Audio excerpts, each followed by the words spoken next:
This is Neon from being developed by Samsung, and this is actually the artificial human. This is a concept that's being piloted about developing humans that are artificial so that they can take over roles that are apparently repetitive or work that's difficult or impossible for regular humans. Or it's about filling roles that will let humans be more efficient in what they can do best, and letting the artificial ones do things that are more monotonous.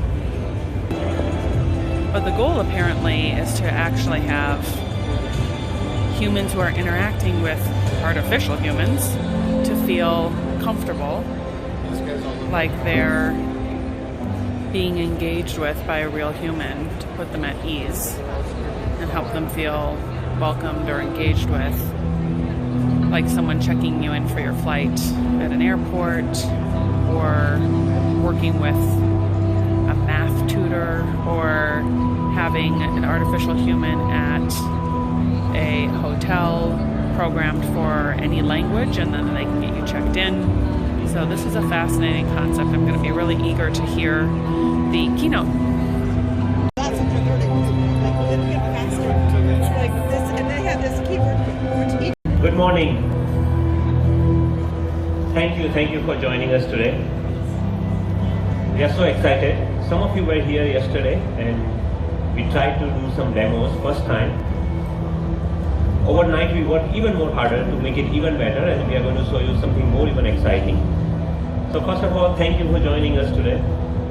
My name is Pranav Mistry, and I work with Neon, with this wonderful team, wherever they are, working hard for last 4 months only.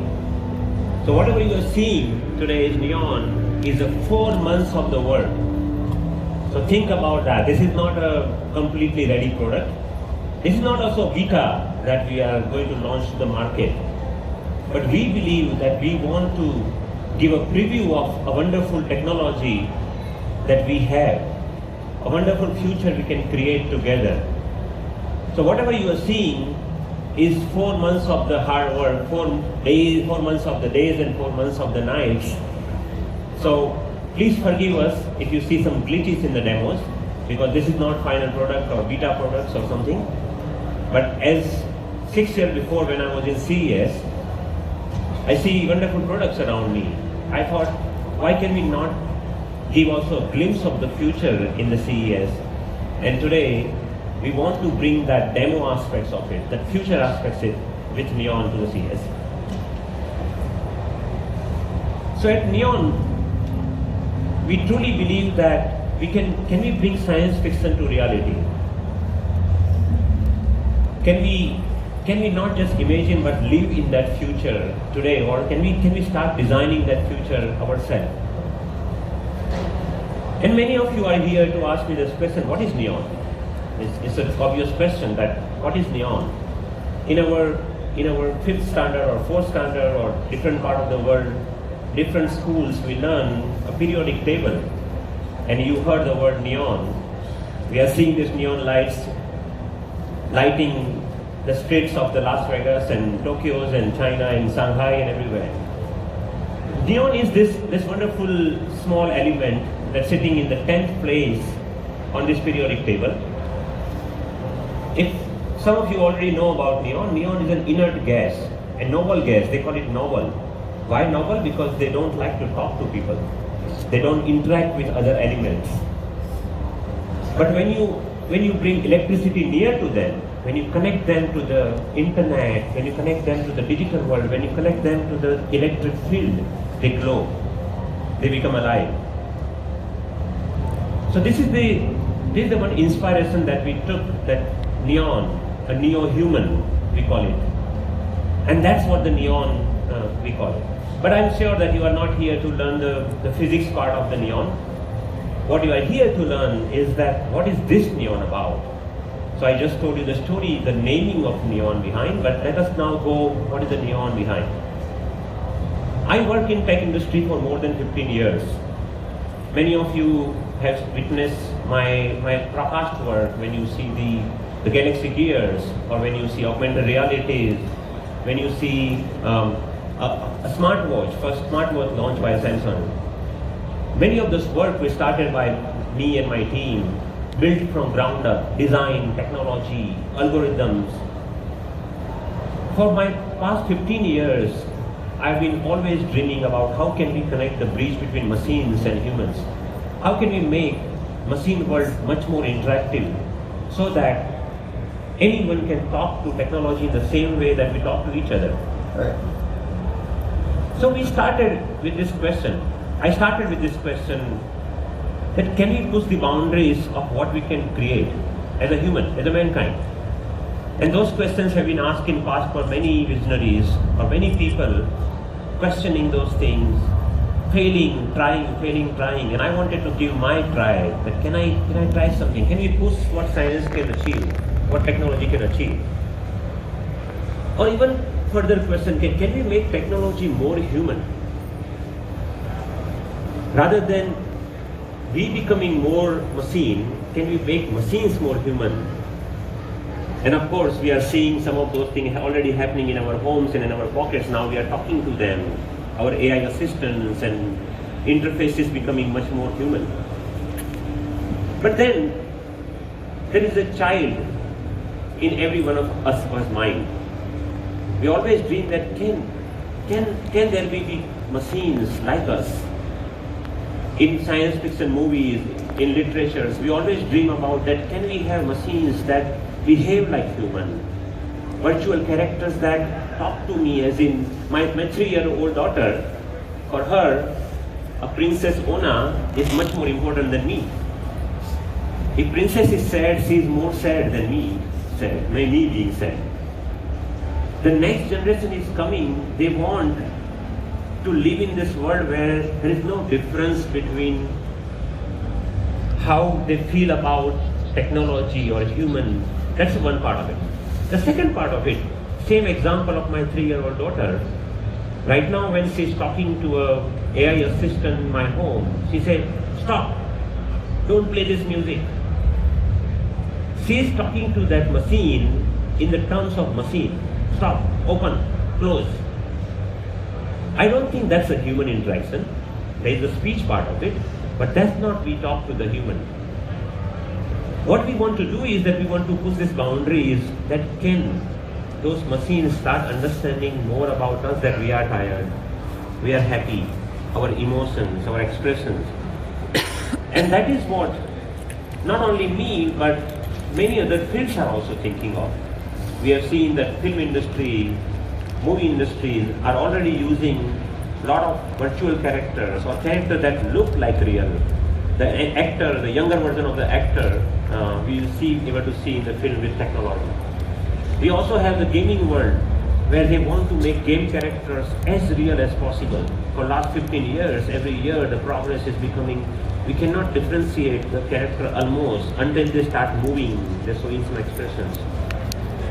And of course, we want our AI assistants and our phone also to have a digital avatars and those things. So we as a human, we always dream, not only for last 30, 50 or 100 years, but even before that. Monkey King in China was a character that was just a written story, but we start living that way. So that is what the third question was about, that can machines be like us, like human? Can they look like us? So when I say look like us, can machines be humans like this? Can our interface with the technology be not those buttons and controls and just talking? Can we go a step further? That is where the dream started. So again, I'm reminding you that this is just a 4-month-old experiment we started. 4 months before, we set up in a small office with wonderful colleagues with the same vision, same dream, with background in science and technology and computer science, AI, machine learning, design, strategy. They're all working day and night to make this thing happen and to show it to you today, what we have. So I want to start that, of course, this idea those early algorithms. It started in October of the 2018. What I'm showing you right now is I'm giving you inside view what actually happened and why we decided we want to come to CES and have this neon in front of all of you to be partner with you. Today we are trying to see how far we can go with this experiment. We tried this experiment quite a few times, but it appears that every time we try, it ends up being one thing or the other. Samsung is coming in a new era of innovation and learning. Today morning, Trump announced... Okay, I think he's going a little bit more personal, but what you are seeing over here, this was an experiment. In a small garage of me and my friend experimenting some of the codes and say, can we push these boundaries or something? Of course. What you are seeing is that my friend Abhijit, real and not real version. When I say not real means, let me explain you what is happening. Right now, can you tell me exactly that which Abhijit is the real Abhijit, which one is not? It's very hard to differentiate. Of course, if you notice over here that it's getting closer, that uncanny valley is getting broken slowly. When we are having this experiment, we will say, okay, there is something happening. Let's keep pushing. So this experiment was a little bit later than the October. We went a step further. When we started seeing not only Abhijit is able to control Abhijit, but someone else was able to control what Abhijit can say, what Abhijit can smile, how Abhijit can behave. Maybe your expression, your smile, can a digital version of Abhijit smile like you? Can a digital version of Abhijit talk like you? That started happening. We become more excited. And then we started our machines, the Core R3, the algorithm that I'm going to talk about, keep going on and on and on, night and day and night and day, and they started learning themselves. It becoming more and more powerful. And then this thing happened. Now what is happening over here that a friend of mine, Michael, he's actually standing back. He was able to drive this thing, but slowly, Michael doesn't need to be there. Now Michael is giving no input, no expressions, no behaviors to Core R3, to my engine, to the software algorithm. That algorithm can live autonomously, be able to generate new expression, new behavior, new content, original content. So think about that every AI assistant that's sitting in our phone right now, the real voice behind, there is a real person. Alexas of the world, or the Siris of the world, or Bixbys of the world is based upon some person. In China is based upon some Chinese person. In Japan is based upon a Japanese person. Similar way, what was happening over here, that Michael version of the Neon was based on Michael, but now it can live its autonomous, independent, original life with original content that Michael never had this before. Wonderful. So when that happened, we said, aha, CES is coming, 4 months left, can we pull this off? I don't know, did we pull this off or not? We don't know. Is it hard to explain? Yes, it is hard to explain because this is not a simple concept. It is really hard to understand what is happening over here. Even for some of my colleagues, they are still figuring out what is happening over here. What is machine? Why machine is smiling like that? Why it is talking that Michael never said this thing? How can it say that thing? But when that happened, that's where we said, okay, 4 months left. Let's go for it. There is some interesting discovery over here. Let us show to the world. Not just to show to the world, but let's get them involved inside that thing. Let's work together that we have this technology. What should we do with this thing? What is the possibilities or opportunities the future has to provide with this thing? And then this happened. So now we have version 0.8. That is what you are seeing over here. As I mentioned, this is not a beta version. Beta version will be the 0.8 8 to 0.9, and when the version 1 comes, that's our beta version. What you are seeing is a very early preview, 4-month-old preview of a technology which now is able to generate its own content, not manipulate content. Do not misunderstand that this is an image or video manipulation technique as you have seen in deepfakes or many of the other techniques. This content is generated real time by machine originally, based upon a person, same as their AI assistant is based upon a real person's voice. But that person didn't have exactly that expression ever. Now, let us go a step further. So when this experiment started becoming more and more powerful, we started thinking about that, okay, we have reality, almost reality, 100% kind of reality, we need that. In order to be someone human or feel like that you are interacting, it needs to be real time. When I'm talking to you, you are nodding your head. It needs to be real time. When I'm talking real time, I'm talking about 20 milliseconds. So think about in 20 milliseconds, every smile is generated and providing to you. And it needs to be responsive. It needs to understand there is a person in front of it, there can be camera, sensor. There is a traditional method to do that, computer vision, traditional. Nothing to do, nothing so fancy. But when you put these two R's, reality, real time, responsive together, that is what we call Core R3. What we are here to show you today is a preview of Core R3. We are a technology focused, we are a scientist, mathematician, physics people. We do not understand what's the business model of something or how will you sell this to market. Let's figure it out that later.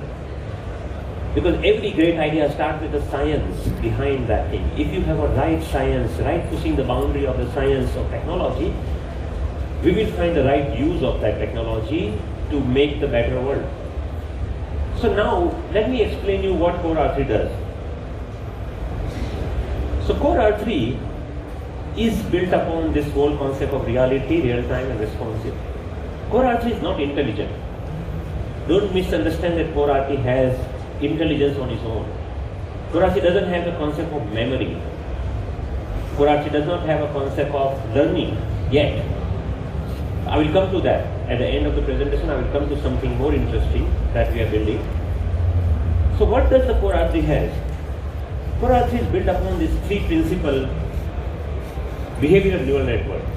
The neural networks are everywhere. When you talk to your AI assistant, when you search on a search engine, all of those are based upon neural networks. But behavioral neural network is helping Core R3 to give that behaviors, the smiles, the angry behavior. There is a generative intelligence. When I was saying that my friend Michael, he was not giving any input, but my machine was independently generating content, this guy was playing his role. And there is something called computational reality, nothing new. Let me be frank. Computational reality, algorithm of the computer graphics and rendering engine exists for last 40 years. When we were kids, we were playing games. These are the similar techniques. But when you combine two of our core contribution with a traditional technology, we have a magic happening in Core R3. So, what Core R3, how does Core R3 work? Core R3 is extensively trained with multiple people's human understanding. How does human look? How does human talk? Not the sound, but how does human behave? When you say something, how do you move your head? How much open your mouth? When you say hello, like how your teeth goes away from each other. It trained with how does human move their hand when they say something. When I'm talking, or when I say no, nodding, when I do up and down, how does my mood speed changes? All this data goes inside this Core R3, not one. All of those are getting inside. Now, Core R3 is processing that information with behavioral neural networks, with our computational reality algorithms, and with the generative intelligence that we have. Then, the Core R3 is now able to generate what we call neons. What you are seeing around over here. Does it become a little bit clear? Core R3 is not, each neon computer is not driving one neon. Core R3 is just one time generating that neon.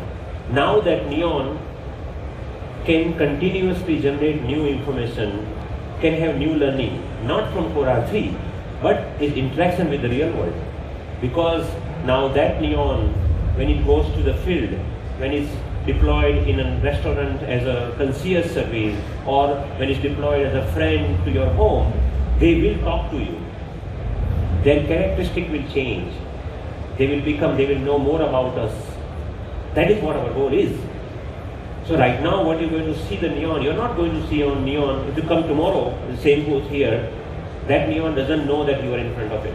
Very frank, simple. It doesn't have the concept of memory right now. But when we add that capabilities, then we have that. So what we are going to do today right now is, again, as a technology people, we love to do demos. We don't like to just say. So what we are seeing over here, there are many neons and scenarios of the neons you have seen around this booth. You have questioned that, okay, all these neons are working neons. We can make any of them working neons. Right now they are showing the scenarios that were captured and processed by our machines beforehand. But I have a limited amount of the computing right now, so I'll be able to make that neon alive, like this. Because I can connect those things to my machine and they will be able to generate you live responses, live information. So let me invite my friend Simon to show you very early stage of the preview of what this Core R3 can achieve already. Thank you, Pranav. Just give me a second to get set up here. Again, if you see some glitches, forgive us, it's a demo.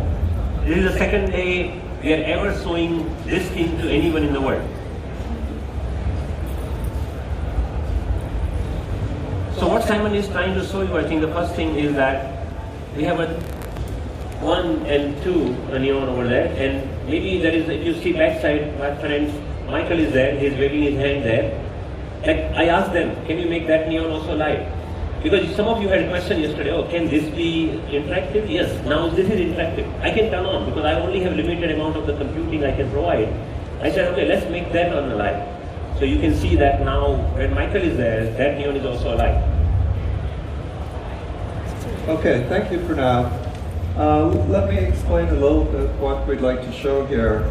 As Pranav mentioned, we've got 3 neons running, 2 here at the moment, and a third one that some of you might be able to see on a screen by the smaller booth room there. Now, you'll notice a few things. First of all, this is a visualization of their internal state, what their mood is at the moment. And this indicates that they're in an autonomous mode, that they're selecting what behaviors to perform. Now, when I connect to them, I'll be using this tablet, and that will allow me to ask them to perform some specific actions. So we've gone into live mode. I should be connected. I can work individually or with the group of neons. Just for testing, I'm connected to all 3, and I'll ask them to freeze and see if they're responding. Okay, seems that the connection is alive. Now, perhaps I've said something and they don't really agree, or maybe they do agree, and I'd like them to start smiling or nodding. So you'll see that she's nodding, and I can ask the one over here to nod as well if I'd like. So I'll just do that. And while that's happening, you can see that their internal state on that small window that you're seeing as a debug window. You'll see that actually their mind state, or whatever you call it, internal state, is moving towards that particular permutations. Now they can also speak, so I'll ask the yoga instructor to say something. And she's thinking about that, and in a moment we'll have her say some greeting. It's just coming now.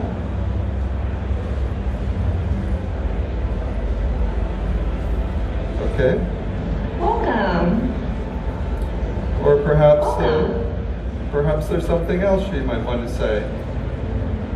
Did you notice that even the welcome, she said welcome different way, then welcome different way.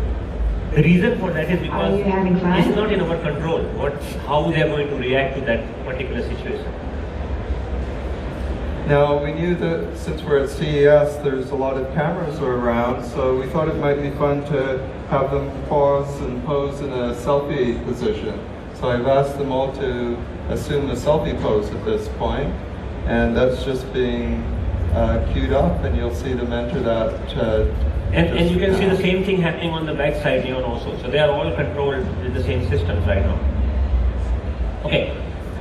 Let me little bit interrupt over here and explain what is happening over here. If you are coming from the field of the machine learning or AI or any kind of computer science field, you know that machines are good at two things. Machines are good at the speed. They can be very fast because we humans will need some time. They can work very quickly. Another thing machines are good at, that they are good at having billions of possibilities. Why a chess player or a Go player in Korea, the number one Go player in the Korea or chess player in the world cannot beat a computer? Our computer become creatively smart? No. Because machines can have billion possible paths, they can calculate all the billion possible paths and can very fast and give it to you. This is what happening in the demo number 1. All these neons, 2 neons, have a multiple way to do, say, welcome, multiple way to smile, multiple way to do this thing, and they can choose whatever way they want. They do not have the intelligence right now in that particular part. They are choosing that permutation, that path, and coming back to that same when we are instructing them by this machine.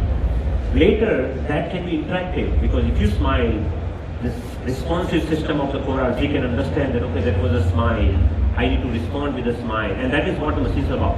But all of these things that you are seeing is live, real time, 20 millisecond delay. And then, now we are going to go a step beyond.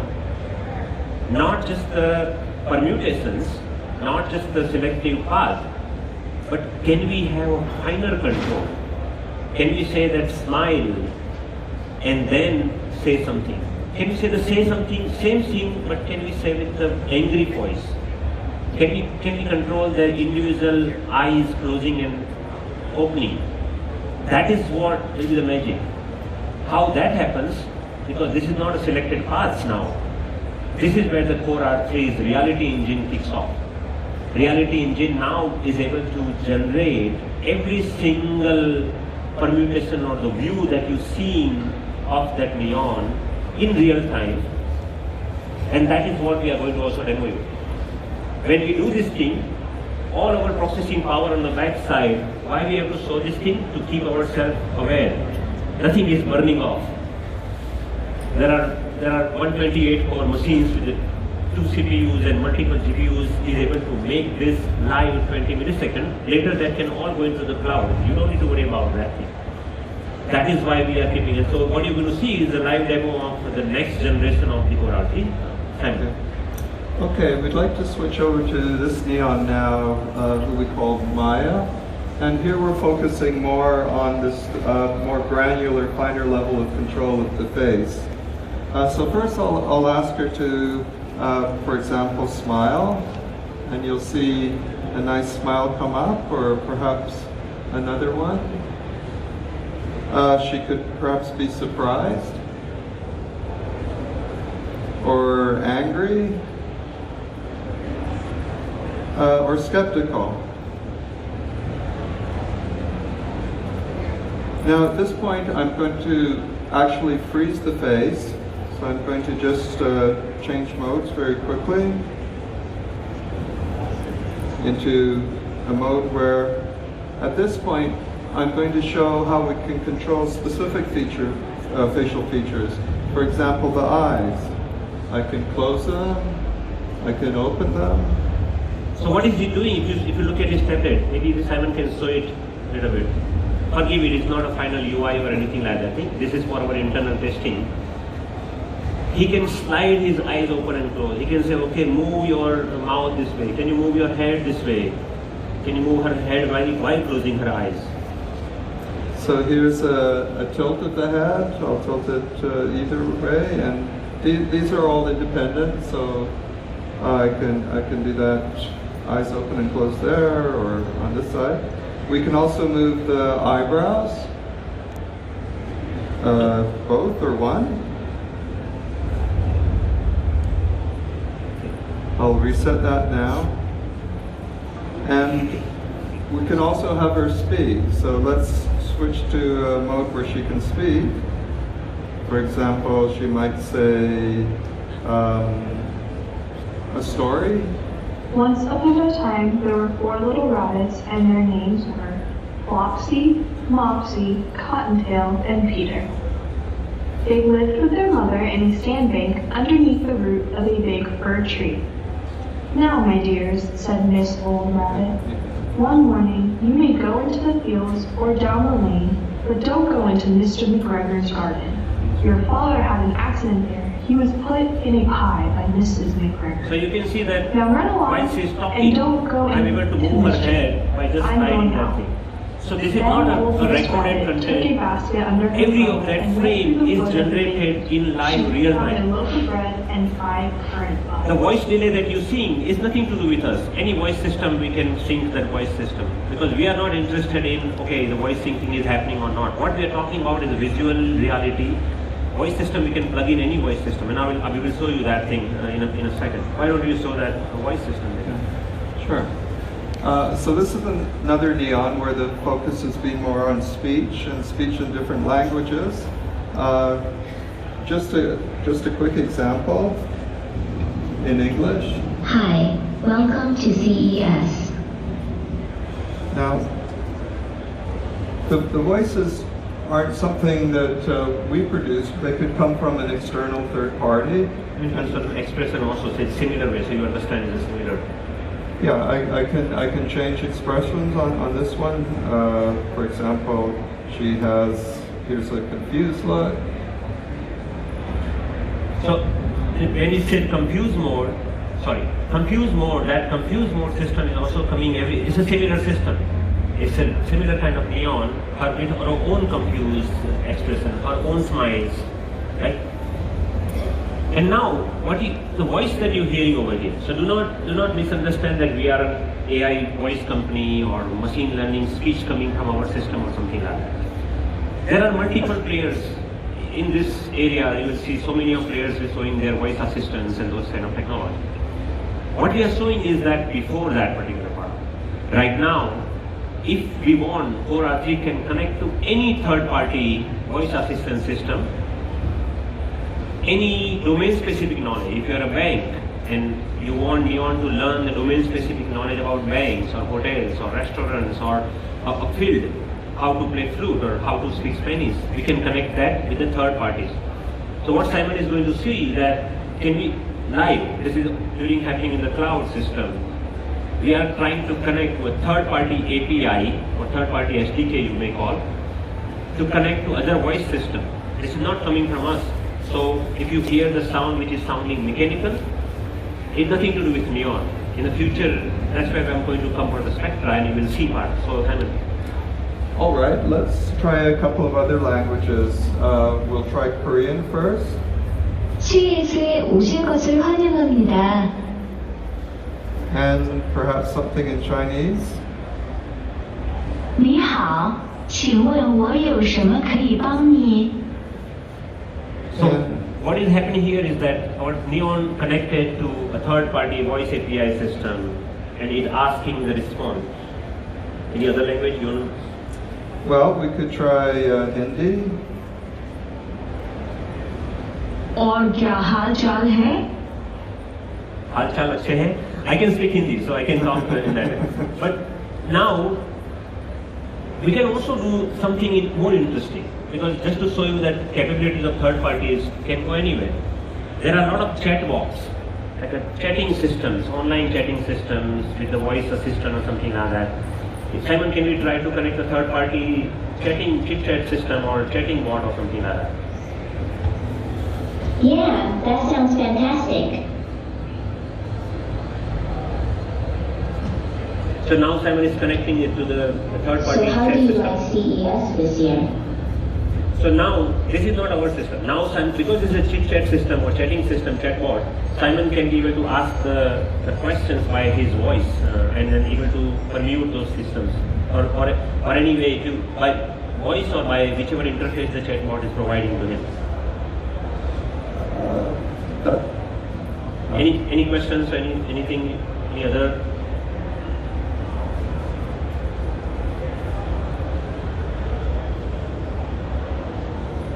Okay.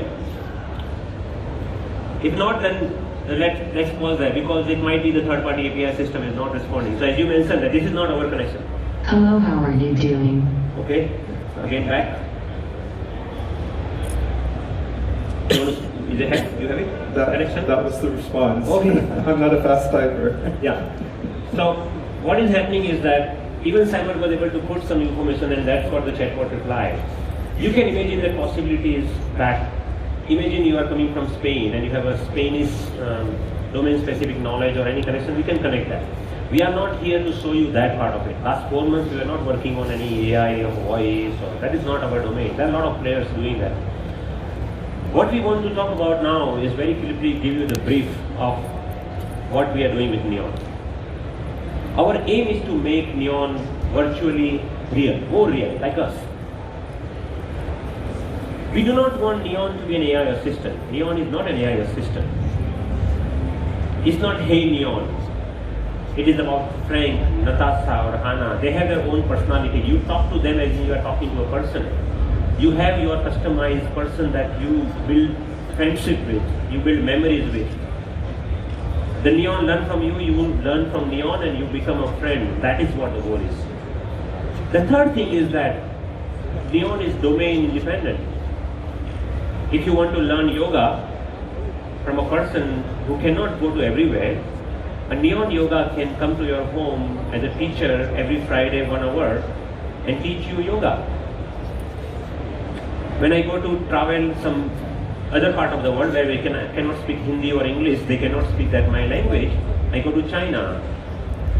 But in 5-star hotel of China, concierge, they want to provide me the best service, but they don't understand my language, I don't understand their language. A Neon concierge can help me to communicate the way I want to, a human interface to that thing. And Indian media have a breaking news. Imagine an Indian media overnight have some breaking news. A Chinese audience is interested in to know what happened over there. How can they know? Technology now can cross their boundaries. That information can be provided to them, real time, generated in real, with the same news anchor they love to watch. That is what the magic will be talking about. And we are talking about Neon becoming friends and collaborators with us. In every field that is possible. In the fields where doctor cannot reach, they need some instruction. A farmer in India, he cannot know which button to press in order to register system. Or he can talk to a person, oh, can you help me register in this system? That visual connection we want over here. And at the same time, we want Neons to be open and connected. When we say open, that they are open to any third-party services, because it's impossible for us to work with a German manufacturer and what this particular system they want it. When we say that, that also provides us the privacy. You must have a question, what about trust and privacy? Core R3 is built upon the principle of the privacy from ground up. There is no way anyone, even including me as a head of this company, can have any access to your interaction with your Neon. That is what level of the encryption privacy that is built up in the architecture of the Core R3. So as I mentioned that Core R3 can connect to domain-specific knowledge, voice services, content providers. But as you see that I'm not very happy with the status of the voice Neon, I am here. That's a robotic world.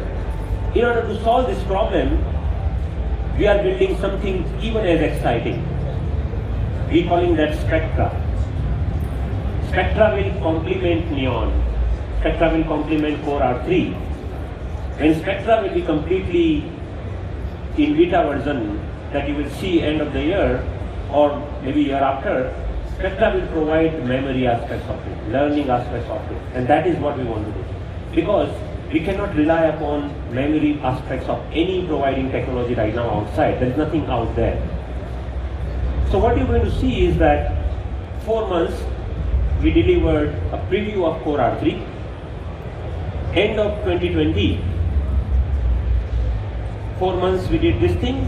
We have 11 months. The team is want to take 15 days break because they are not slept for ever, if you think. After that, we are going to again go in that mode, and we are preparing for Neon World 2020. So I think that there is 2 ways to live in the future. Either we wait for someone to make future for us. We wait. Oh, someone build the future, and then we live with that future. Or either we become that someone. At Star Labs and at Neon, in my place, all my colleagues, they want to be the later one. They want to be the one which design and we partner in creating our future. And that's what, as Einstein said, that I never think of the future, but it comes so fast because it's already imagined and he can create it.